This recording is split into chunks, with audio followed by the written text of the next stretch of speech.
Вик, давай сейчас маме позвоним. Давай? Я сейчас ей напишу сообщение, скажу: мам, ты давай иди за Викой уже в детский сад. Так написать? Да? Договорились? Все, давай, фоткаемся и идем домой. Все, смотри, вот тебе сообщение. Вик, знаешь, что я тебе хочу сказать?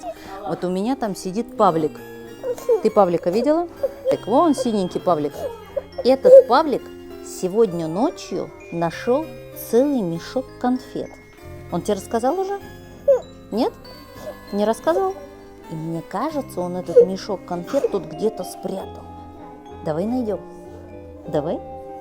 Я предлагаю поискать вот в этом паровозике. Мне кажется, один мешок точно он там спрятал. Ну-ка, пошли посмотрим. Идем. Мешок конфет волшебных.